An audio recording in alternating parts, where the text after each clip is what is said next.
బ్యూరోక్రసీలో IAS ఆఫీసర్స్గా ఎంతమంది ఉన్నారో తెలుసా? మన భారతదేశంలో క్రిస్టియన్స్ 4%. 96% నాన్ క్రిస్టియన్స్ ఉన్నారు. ఆ నాన్ క్రిస్టియన్స్ 96% మన క్రిస్టియన్ ఇన్స్టిట్యూషన్స్లో చదువుతున్నారు. మనోళ్ళు ఎందుకు లేరో తెలుసా? మనకున్న తప్పుడు టీచింగ్ ఏంటి తెలుసా? పరలోకం నా దేశం అని భూమిని పూర్తిగా మర్చిపోయాము. ప్రభు చెప్తున్నాడు, సాత్వికులు ధనులు వాళ్ళు భూలోకాన్ని స్వతంత్రించుకుంటారు. ఈ భూమిని నూతనపరచబోతున్నాడు, ఆయన నూతనపరచబోతున్నాడు. నీ శరీరాల కోరు నూతనపరచబోతున్నాడు. ఈ రెస్పాన్సిబిలిటీ నువ్వు కాకపోతే ఎవరు తీసుకుంటారు? ఈ దేవుడికి ఇచ్చిన సృష్టి, దీన్ని ఫలించి అభివృద్ధి పరచు అనే రెస్పాన్సిబిలిటీ దేవుడు ఆడమ్కి ఇచ్చాడు. ఈరోజు నీకు నాకు ఇచ్చాడు. దేవుడు ఒక మొక్కను తయారు చేశాడు, బాటనీ చదవమని.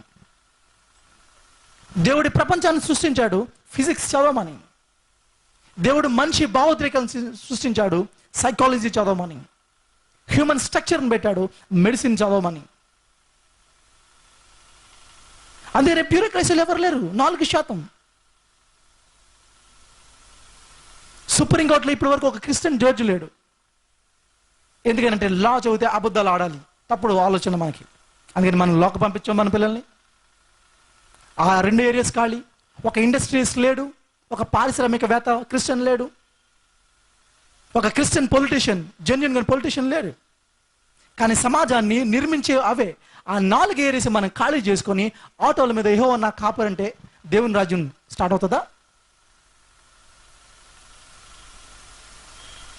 ఎక్కడి నుంచి మీరు వాయిస్ రైజ్ చేస్తారు? ఇక్కడున్న కూర్చున్న ప్రతి యంగ్స్టర్స్ నేను అడుగుతున్నాను, దేవుడు మీకు స్టడీస్ ఇచ్చాడు, చదవండి, దేవుడిని మహింపరచండి.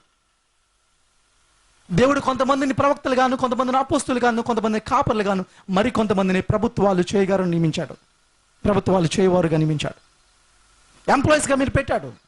రీసెంట్గా ఒక అబ్బాయి నాకు జంగారెడ్డి నుంచి ఫోన్ చేశాడు, అన్న మేము మీట్ అవ్వాలి అన్నాడు. సరే నేను రాజమండ్రి వచ్చినప్పుడు మీట్ అవ్వదని చెప్పాను. సరే వాళ్ళు వచ్చారు, 3 అబ్బాయిలు వచ్చారు. తన విత్తేసి ఏంటంటే తనకు రోడ్డు మీద గేదెలు కాసుకున్నాక పాలేరు.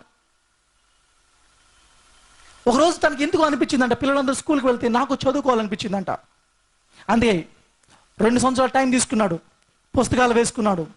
3వ తరగతిలో మానేశాట. 3వ తరగతి నుంచి 10వ తరగతి వరకు 2 ఇయర్స్లో డైరెక్ట్ 10th కట్టేశాడు, క్వాలిఫై అయిపోయాడు. ఇంటర్ రాశాడు, ఎంపీసీ తీసుకున్నాడు, 2 సబ్జెక్టులు అయిపోయింది, రాశాడు, క్వాలిఫై అయిపోయాడు. బీటెక్ సీట్ వచ్చింది, ఇంజనీరింగ్ కంప్లీట్ అయిపోయింది, క్యాంపస్ ఇంటర్వ్యూలో సెలెక్ట్ అయ్యాడు, సాఫ్ట్వేర్ ఇంజనీర్గా విప్రోలో హైదరాబాద్లో జాబ్ వచ్చింది. అక్కడికి వెళ్ళిన తర్వాత తనకు అనిపించిందంట, దేవుని సేవ చేయాలనిపించిందంట, రిజైన్ చేస్తాడట. ఇప్పుడు ఎక్కడ ఉన్నాడంటే జంగారెడ్డిలో పలానా పాస్టర్ గారి దగ్గర ఉన్నానన్నా. బ్యాగులు మోస్తున్నావా, ఎక్కడ కూర్చొని అని అడిగాను నేను. బ్యాగులు మోయడానికి నేను పిలిచింది దేవుడు. సాఫ్ట్వేర్ కంపెనీలో అక్కడ పాస్టర్ లేడు, నేను వెళ్ళి ప్రకటిస్తానంటే అక్కడ వినడానికి ఎవరు లేడు, ఎవడు కూర్చోడు. కానీ దేవుడిని సాఫ్ట్వేర్ ఇంజనీర్గా చేసి వాళ్ళ మధ్యన పరిచయం చేయమంటే నువ్వు రిజైన్ చేసి వచ్చి ఇక్కడికి నీ పని ఏంటి? మీ వర్క్ ప్లేసెస్లో మీరు పని చేయకుండా రిజైన్ చేసి వచ్చేయమన్నాడా? నేను రూట్గా మాట్లాడుండొచ్చు, కానీ ఆలోచిస్తున్నారు అనుకుంటున్నాను.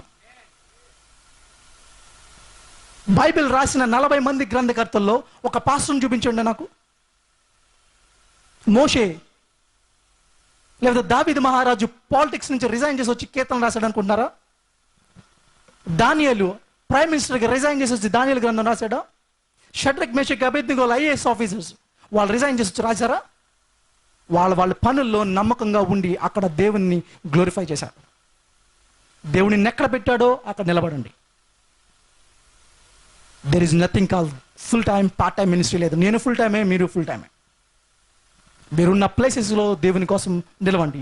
మన దేశాన్ని నిర్మించుకునే ఆ సత్తా దేవుడు నీకు నాకు ఇచ్చాడు. అచ్చా దిన్ is coming, good days are coming. మంచి రోజులు రాకపోతున్నాయి, అది నువ్వు నుంచి ఉంటే మాత్రమే.